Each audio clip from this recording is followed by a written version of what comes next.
It was supposed to be Carlos Mendoza's final day operating Abuela's Kitchen food truck after 20 years on Chicago streets. But his last customer, an elderly man with empty pockets and wounded pride, would teach him that some endings are actually beginnings in disguise. As Carlos sat across from Jimmy Fallon in the Tonight Show studio, his calloused hands still moved as if he were preparing food. Muscle memory from 2 decades of serving happiness, one meal at a time, to people who needed more than just sustenance. Carlos Mendoza, 49, adjusted his tie nervously as the studio lights warmed his weathered face. He wore his best guayabera, the white one his wife Elena had embroidered with small peppers along the collar, and dress pants that felt foreign after years of aprons and chef's coats. For 20 years, he'd been the man behind the window of Abuela's Kitchen, a bright yellow food truck that had become a fixture in Chicago's Pilsen neighborhood. Tonight, he was here because a video of his final day of business had gone viral, capturing a moment that reminded the internet what generosity really looks like. "So, Carlos," Jimmy said, leaning forward with genuine curiosity. 20 years running a food truck in Chicago, that's gotta be some serious dedication. What got you started? Carlos's nervous energy began to fade as he found his rhythm, his English accented but confident. "You know, Jimmy, I came here from Guadalajara when I was 25, with nothing but my grandmother's recipes and a dream to feed people the way she fed me. My abuela, she used to say, 'Mijo, when you cook with love, people taste more than food, they taste home.'" The audience smiled warmly, and Jimmy's expression softened. "Abuela's Kitchen. So the truck was named after your grandmother?" "See, everything I learned about cooking, about life, I learned from her.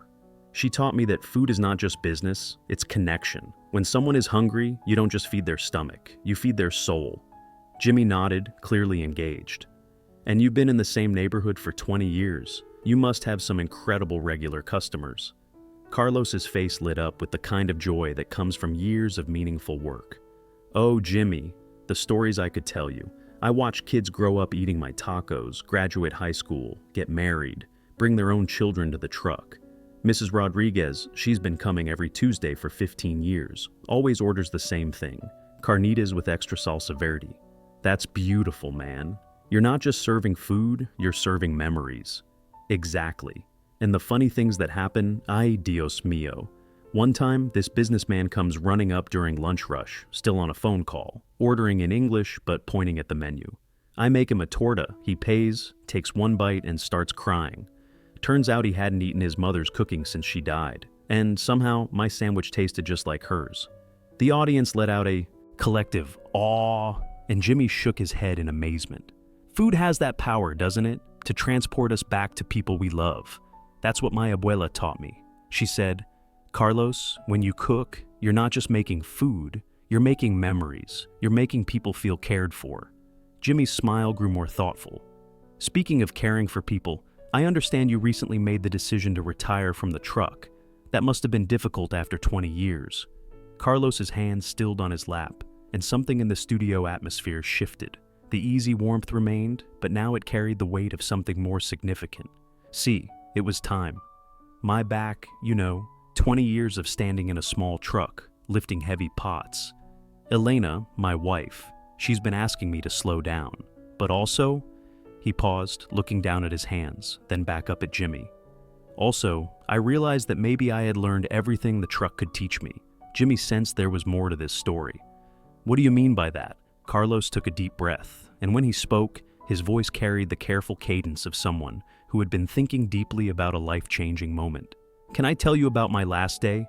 About my last customer? About something that happened that made me understand what my abuela was really trying to teach me all those years?"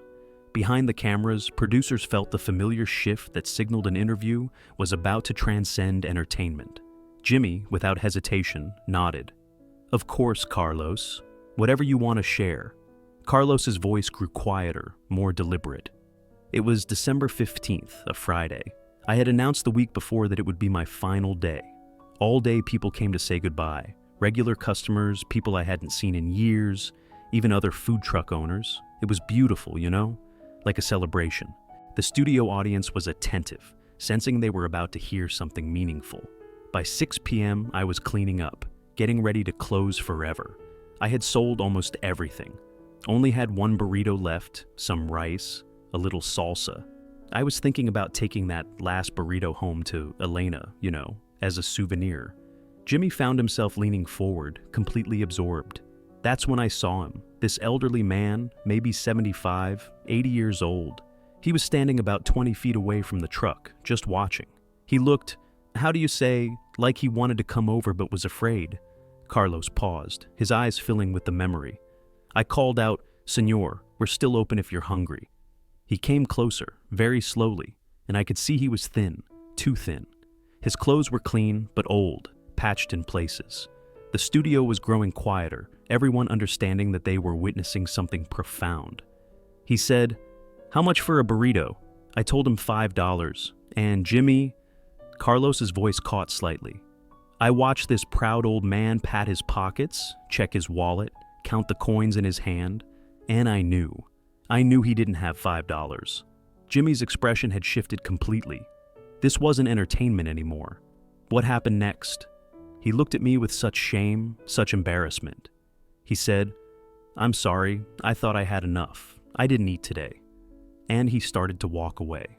Carlos wiped his eyes with the back of his hand. In that moment, I heard my abuela's voice so clearly. She always said, "Carlos, the hungry don't come to you by accident. They come because God knows you will feed them." The audience was completely silent now, understanding the weight of the choice Carlos had faced. So I called out, "Senor, wait." He turned around and I said, "You know what? You're my last customer ever. The last burrito is free. It's tradition." Of course, there was no such tradition, but I needed to give him dignity. Jimmy stood up from behind his desk, driven by an instinct that had nothing to do with television production and everything to do with recognizing something sacred when you hear it. "Carlos, you gave him so much more than food. But that's not the end of the story," Carlos continued, tears flowing freely now. "This man, his name was Herbert. He starts crying, not from gratitude, but from something deeper. He tells me he's a veteran, that he's been struggling since his wife died, that he's been too proud to ask for help." Jimmy walked around his desk and sat on the edge, eliminating the barrier between them. "What did you tell him?" I told him what my abuela would have said. I said, "Herbert, accepting help isn't weakness. It's allowing someone else to be blessed by giving." And then I did something I had never done in 20 years of business. Carlos reached into his jacket pocket and pulled out his phone, scrolling to a photo. I asked if I could cook for him one more time, not at the truck, but at my house. Elena and we invited him for Sunday dinner. The audience began to stir, not with restlessness, but with the kind of emotion that demands expression. He came that Sunday, and the Sunday after that, and every Sunday for the next 6 months.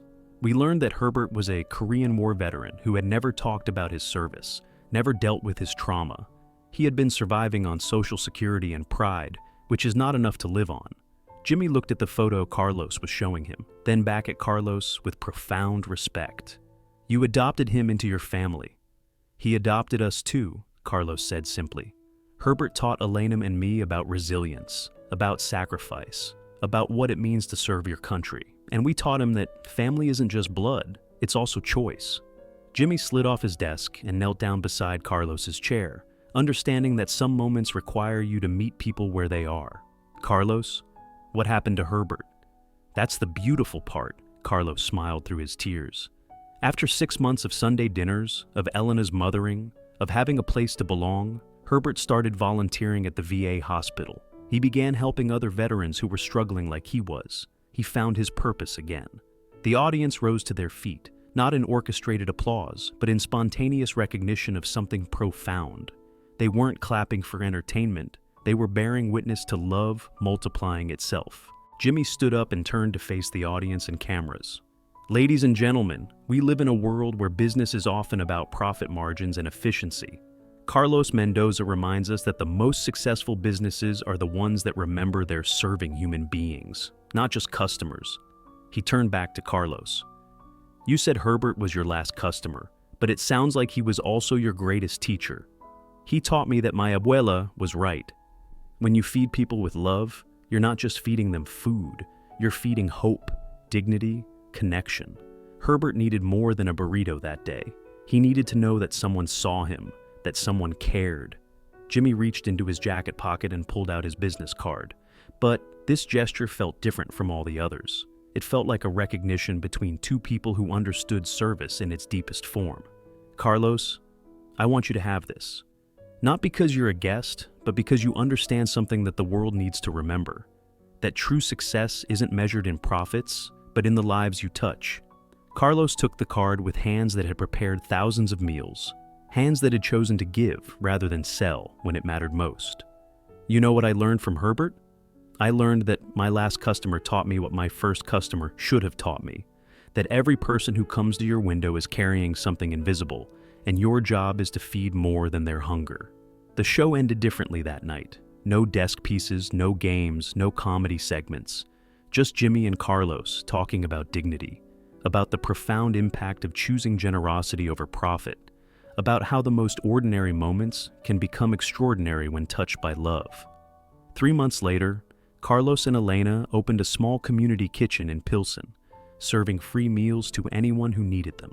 Herbert, now healthy and housed in a senior veterans facility, volunteers there every day, greeting customers with the dignity that Carlos had shown him. The kitchen operates on a simple principle.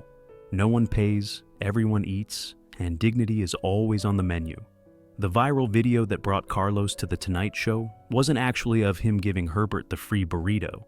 It was taken 6 months later at Herbert's 80th birthday party, hosted at Carlos and Elena's house.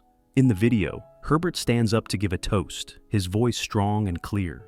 Carlos gave me a burrito when I was hungry, but more than that, he gave me back my humanity when I had forgotten what it felt like to matter. The episode became one of the most watched Tonight Show segments in history. Not because it was funny, but because it reminded viewers that heroism exists in the choice to see others' needs as more important than your own convenience, to understand that every transaction is an opportunity for transformation. Carlos still cooks, but now his kitchen serves a different kind of customer, people who need more than food, who need to be reminded that they matter, that someone cares, that dignity is never too expensive to give away. The original Abuela's Kitchen food truck sits in Carlos's driveway, retired but not forgotten.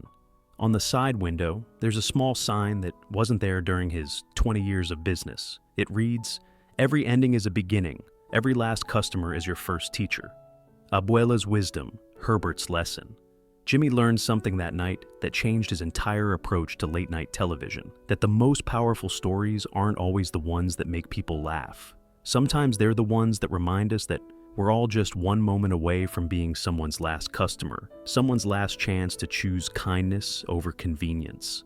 The Tonight Show continued to entertain millions, but now it also served as a platform for recognizing that every interaction we have is an opportunity to feed more than hunger, to serve more than food, to remember that the person in front of us might be carrying invisible burdens that only love can address.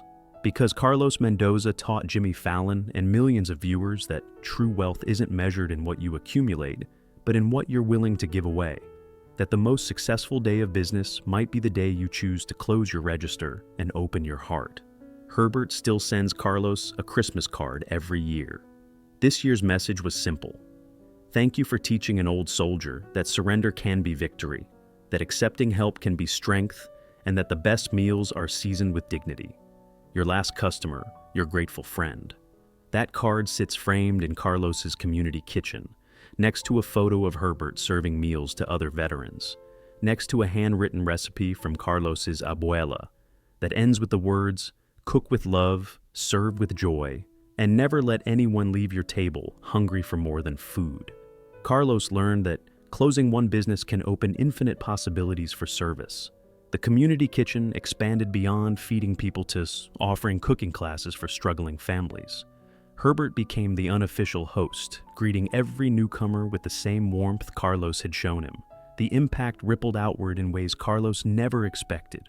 Other food truck owners began implementing dignity meals, free food offered without explanation, simply presented as tradition. Elena started teaching elderly veterans cooking skills, understanding that hunger often comes from not knowing how to prepare food alone. The $5 bill that was supposed to pay for that last burrito is taped to the kitchen wall, not as a reminder of what wasn't paid, but as a symbol of what was given. Proof that sometimes the most valuable transactions are the ones where no money changes hands, where dignity is exchanged for dignity, where one person's last becomes another person's first chance at hope.